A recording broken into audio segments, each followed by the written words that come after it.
વિદ્યાર્થી મિત્રો, આજે આપણે ધોરણ 7ની અંદર વિષય હિન્દીમાં આપણે જે ભાગ 1 જોયો હતો, દેશ કે નામ સંદેશ, એનો આજે આપણે ભાગ બીજો જોવાનો છે. એમાં આપણે અહીંયા સુધી સમજ કેળવી લીધી હતી. આજે આપણે આગળ જોઈશું. डॉक्टर कलाम कहते हैं आप दूसरे देशों की व्यवस्था का आदर और पालन करते हैं. આપણે આગળ જોયું હતું, બરાબર, એ કઈ રીતે આપણે બીજા દેશમાં જઈએ છીએ, બરાબર, તો આપણે એ દેશની જે વ્યવસ્થા છે, જે નિયમો છે, એનું પાલન કરીએ છીએ. પણ આપણા દેશમાં જ્યારે હોઈએ છીએ તો આપણે એ વ્યવસ્થાનું પાલન કરતા નથી. भारतीय धरती पर कदम रखते ही आप सिगरेट का टुकड़ा जहाँ तहाँ फेंकते हैं, कागज़ के पुर्जे उछालते हैं. यदि आप पराए देश में प्रशंसनीय नागरिक हो सकते हैं तो यहाँ भारत में आप ऐसा क्यों नहीं बन सकते. એટલે કહે છે કે ભારતની ધરતી ઉપર આપણે જેવા પગ મૂકીએ છીએ તેવા જ આપણે સિગરેટ પીતા હોઈએ તો તેના ટુકડા જ્યાં ત્યાં ફેંકી દઈએ છીએ, કાગળ પણ જ્યાં ત્યાં ફેંકી દઈએ છીએ. અગર તમે બીજા દેશમાં પ્રશંસનીય નાગરિક બની શકો છો તો આપણા દેશમાં કેમ નહીં. डॉक्टर कलाम ने मुंबई के पूर्व महानगर पालिका आयुक्त दिनाकर के हवाले से कहा, अमीर लोग अपने कुत्तों को सड़कों पर घुमाने निकलते हैं और जहाँ तहाँ गंदगी बिखेर कर आ जाते हैं और फिर वही लोग सड़कों पर गंदगी के लिए प्रशासन पर दोष मढ़ते हैं. એટલે કહે છે, ડૉક્ટર કલામ કહે છે કે મુંબઈના પૂર્વ જે મહાનગરપાલિકાના આયુક્ત હતા દિનાકરના હવાલેથી એમણે કહ્યું કે અમીર લોકો એટલે કે જે શ્રીમંત લોકો છે એ પોતાના કૂતરાને જ્યારે રોડ ઉપર ફરવા માટે લઈ જાય છે ત્યારે જ્યાં ત્યાં ગંદકી કરી આવે છે અને અપેક્ષા એવી રાખે છે કે જે વહીવટ છે, પ્રશાસન છે, એ એમનો જે કચરો છે એ उठावे. क्या वे उम्मीद करते हैं कि वे जब भी बाहर निकलेंगे तो एक अधिकारी झाड़ू लेकर उनके पीछे पीछे चलेगा और जब उनके कुत्ते को हाजत लगेगी तो वह एक कटोरा उसके पीछे लगाएगा. એટલે કહે છે કે જ્યારે પણ એ લોકો પોતાના કૂતરાને ફરાવવા માટે લઈ જશે અને એમનો કૂતરો જે ગંદકી કરશે, બરાબર, તો એ સાફ કરવા માટે એક અધિકારી એમની પાછળ ફરશે અને એ સાફ કરશે એવી અપેક્ષા રાખે છે, એવું કહે છે. राष्ट्रपति ने मिसाल दी એટલે કે उदाहरण આપ્યું कि अमेरिका और जापान में कुत्ते के मालिक को उसकी छोड़ी हुई गंदगी साफ करनी पड़ती है. એટલે કે અમેરિકા ને જાપાનમાં એવો નિયમ છે કે જો કૂતરાને લઈને તમે ફરવા માટે નીકળો, બરાબર, અને એ કૂતરો તમારી ગંદકી જે એ હાજત આવે એને, બરાબર, તો એ ગંદકી કોણે સાફ કરવી પડે तो एना मालिके पोते साफ करवी पड़े. फिर शासन व्यवस्था के बारे में डॉक्टर कलाम ने कहा कि हम सरकार चुनने के लिए वोट डालने जाते हैं और अपनी सारी जिम्मेदारियां भी वहीं उलट आते हैं. એટલે સરકારની પસંદગી કરવા માટે આપણે વોટ તો આપીએ છીએ, પણ આપણી જે જવાબદારી છે એ પણ આપણે શું કરીએ છીએ, એ વોટની સાથે સાથે ડબ્બામાં નાખી આવીએ છીએ. हम आराम से बैठकर सोचते हैं कि अब हमारे नाच नखरे उठाए जाएंगे. એટલે વિચારીએ છીએ કે અમે તો વોટ આપી દીધો, હવે અમે જે કરશું તે બધું સરકારે બેઠવું પડશે. हम सोचते हैं कि हमारा हर काम सरकार करेगी और हम फर्श पर हुआ कूड़ा रद्दी कागज़ उठाकर उसे कूड़ेदान में डालने की जहमत तक नहीं उठाएंगे. એટલે કહે છે કે हम जो भी काम करेंगे, हाँ, हम सोचते हैं कि हमारा हर काम सरकार એટલે કે हमाરું દરેક કામ કોણ કરશે, સરકાર કરશે અને અમે જમીન પર પડેલો રદ્દી અને કાગળના ટુકડા પર અમે ઉચકીને ક્યાં નહીં નાખીશું, કૂડેદાનમાં એટલે કચરા પેટીમાં નહીં નાખીશું. रेलवे हमारे लिए साफ़ सुथरे बाथरूम देगी और हम उन्हें ठीक से इस्तेमाल करना भी नहीं सीखेंगे.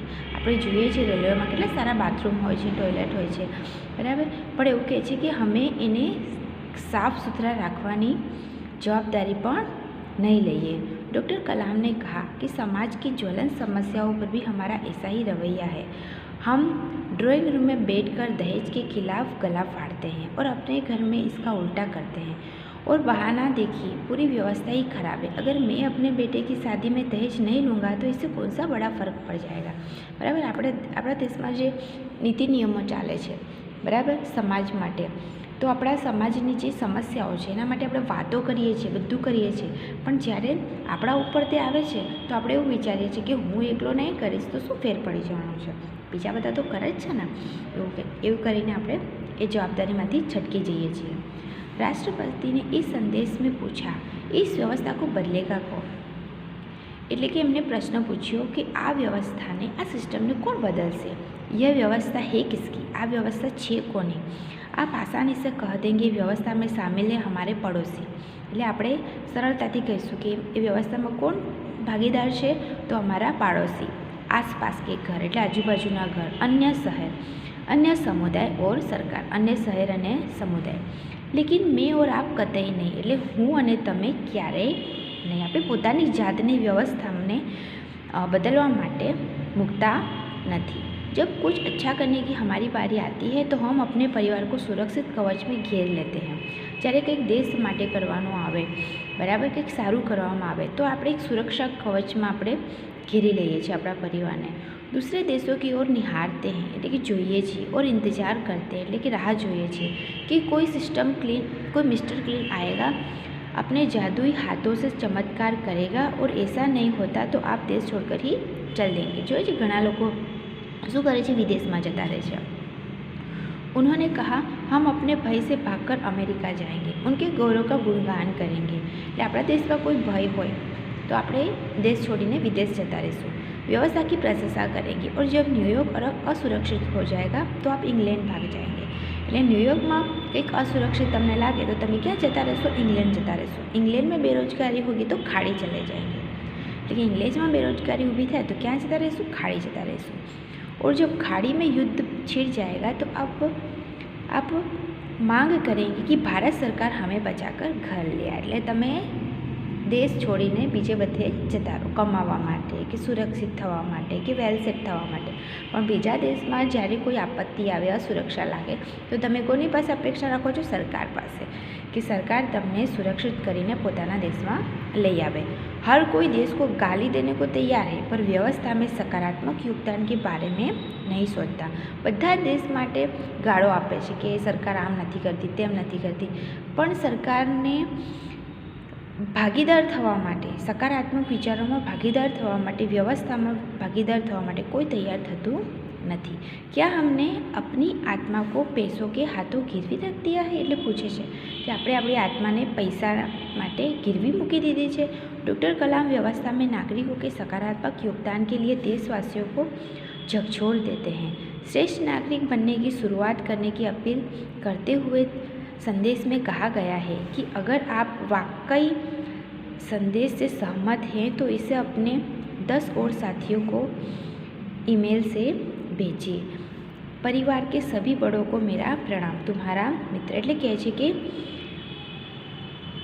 દેશના જે તમે એક નાગરિક તરીકે દેશની વ્યવસ્થા માટે સકારાત્મક યોગદાન આપો, બરાબર, શ્રેષ્ઠ નાગરિક બનવાની પોતાનાથી શરૂઆત કરો, અને તમને જો આ સંદેશ યોગ્ય લાગતો હોય તો તમારા સાથી મિત્રોને તમે મોકલો। તમારા પ્રિય મિત્ર કિરણ। એટલે આ પત્ર કોણે લખ્યો છે? કિરણે હર્ષને લખ્યો છે, બરાબર। વિદ્યાર્થી મિત્રો, તમારે આના શબ્દાર્થ અને અભ્યાસના પ્રશ્નોના જવાબ તમારી નોટબુકમાં લખવાના છે। આભાર।